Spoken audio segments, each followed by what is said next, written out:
প্রসাদ খাওয়ার জন্য আমরা আসছি। 5 মিনিট থেকে ধরে লাইন ধরে দাঁড়ায় আছি। আমরা কীর্তন শুনতে আসছি, এখানে কীর্তন হয়। প্রসাদ খেয়ে মানুষ তৃপ্তি পায়, তাই জন্য এত লোকের সমাগম এখানে। মায়ের মন্দিরে তো টান একদম অন্যরকম, তাই না? আমার মানে যতটুক মানে জ্ঞান অভিজ্ঞতায় বলে আর কি, এখানে মায়ের এইটাই একদম সম্পূর্ণ অন্যরকম। একটা মন্দিরে আসছি আমরা প্রসাদ গ্রহণ, এটা ভগবানের তরফ থেকে আমরা যে একটা সেবা পাবো এরকম। আমি এখানে আমার পরিবারের সঙ্গে এসেছি। প্রসাদ তো ভগবানের একটা কৃপা, তো ভগবানের কৃপা পেতে হলে তো এভাবে একটু কষ্ট করে করতেই হয়। এখানে আসলাম, ভগবানের নাম হচ্ছে, কীর্তন হচ্ছে, কীর্তন শুনলাম বা সেবা নিলাম। খুব সুন্দর পরিবেশ দেখালাম। হ্যাঁ, গৌরাঙ্গ মহাপ্রভু যত ভক্ত আনিছে, এমন ভক্ত হয় না, কোনো জায়গায় হয় না।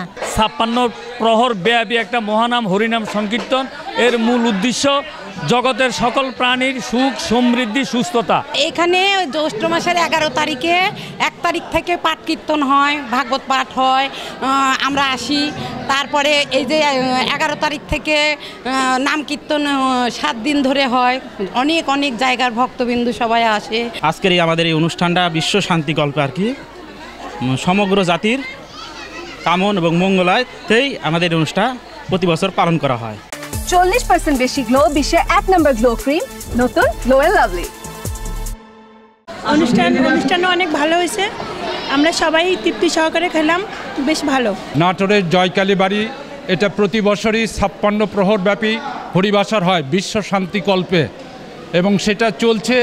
সকল সদস্য এবং সকল পুণ্যার্থী, দর্শনার্থী প্লাস ভক্তবৃন্দ সবাইকে আমরা সেবা দেই এবং 2 বেলা করে, এবং এতে কোনো রকম নিষেধ নাই, যে খুশি আসতে পারবে। আমাদের এই নাটোর রাজারানীদের একটা অঞ্চল, এখানে প্রতি বছরই আমাদের এই জয়কালী বাড়িতে প্রচুর ভক্তবৃন্দের আগমন ঘটে। এখানে 56 প্রহর নামযজ্ঞ অনুষ্ঠান শুরু হয়েছে। এখানে প্রচুর ভক্তদের কারণে এখানে 2 বেলা দুপুরে এবং রাত্রিরে প্রসাদের বিতরণে রয়েছে। অত্যন্ত মনোরম পরিবেশে সুশৃঙ্খলভাবে আমাদের নাটোরের প্রশাসন এবং গুরুত্ব সহকারে এলাকার গণ্যমান্যদের ব্যক্তি নিয়ে আমাদের এই জয়কালী বাড়ির অনুষ্ঠানটা প্রতি বছরই হয়। এখানে কোনো সমস্যা সৃষ্টি হয় না। এই অনুষ্ঠানটা শুধু আমাদের নিজস্ব একার নয়, এটা সবাই এই অনুষ্ঠানে যোগ দেয়, এখানে এসে প্রসাদ খায়। কোনো বাধা বিঘ্ন আমাদের নাই, যে মনে করবেন আসবেন, এসে প্রসাদ খাবেন, কেউ কিছু বলবে না। এই অনুষ্ঠানটা চলছে আজকে আমাদের 41 বছর ধরে আমরা অনুষ্ঠানটা করছি। সবাই আমাদেরকে সহযোগিতা করে, প্রশাসন থেকে শুরু করে জেলা প্রশাসন শুরু করে আমাদের এমপি মহোদয় সবাই মিলে সহযোগিতা, আমাদের মেয়র আছেন, উনি আমাদের সহযোগিতা করেন। নাটোরের দূর দূরান্ত থেকে আমাদের ভক্তবিন্দু আসে, তারা আমাদের যথেষ্ট সহযোগিতা করে। আর আমি একটা কথা বলবো, সরকার যদি আমাদের দিকে একটু তাকায়, আমাদের 3 তলা ছাদের উপরে ছাদ নাই, সে যদি আমাদেরকে একটু হেল্প করে, তাহলে আমাদের এই যে ভক্তবিন্দুর এতটা কষ্ট, সেটা আশা করি হয়তো হবে না।